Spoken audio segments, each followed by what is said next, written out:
যে ওনার বাড়ি শ্বশুর বাড়ি সিলেটে, উনি সিলেটি ভাষায় কথা বলেন, ওনার ওয়ার্ড কমিটি নাই, ওনার ইউনিয়ন কমিটি নাই, খেলাফত মজলিসের কোনো অবস্থান নাই। এইভাবে উস্কানি দিয়ে রাজনৈতিক ময়দানকে উত্তপ্ত না করার জন্য মোহতারাম আপনার প্রতি আমাদের বিনোদন আবেদন রইল। সুলাইমান খানকে চিনে না, চিনে না বলে যারা ধাম্বিকের সাথে এই শব্দ চয়ন করে, সেই চয়নের জবাব পেয়ে গেছে। হাসানাত আব্দুল্লাহর সাথে হেভিউড প্রার্থী ছিল, হেভিউড প্রার্থী বলেছিল হাসানাতকে আমি চিনি না, ঠিক না ঠিক বলেন? হাসানাতকে আমি চিনি না।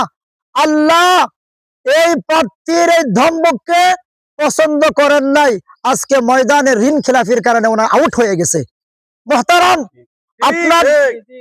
আপনার নিকটে শতভাগ শ্রদ্ধা, উজাইর বংশকে দেশের মানুষ শ্রদ্ধার সাথে দেখে, আপনাকেও আমরা শ্রদ্ধার সাথে দেখি।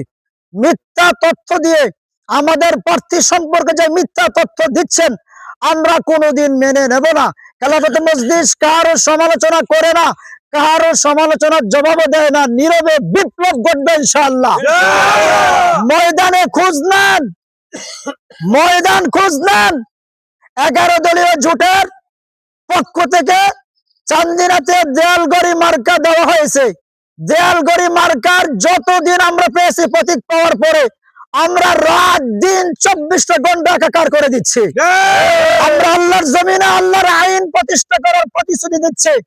সুতরাং আপনি অহেতুক মন্তব্য করে ময়দানকে উত্তপ্ত করবেন না, মিথ্যা কথা বলে ময়দানকে উত্তপ্ত করবেন না। সুলাইমান খানকে চিনে না এই কথা কেন বলেন? সুলাইমান খান ছাত্র মজলিস করেছে, যুব মজলিস করেছে।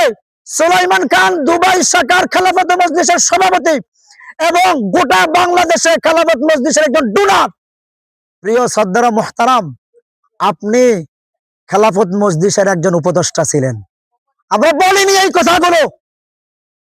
আপনি খেলাফত মজলিসের বিভিন্ন প্রোগ্রামে অ্যাটেন্ড করেছেন, বক্তব্য দিয়েছেন। চান্দিনা হোটেলে, বড় একটি হোটেলের নাম হলো রাধুনী হোটেলে, আপনাকে আমরা উপদেষ্টা হিসেবে নিয়ে আসছিলাম। এই কথাগুলো আমরা বলতে চাইনি।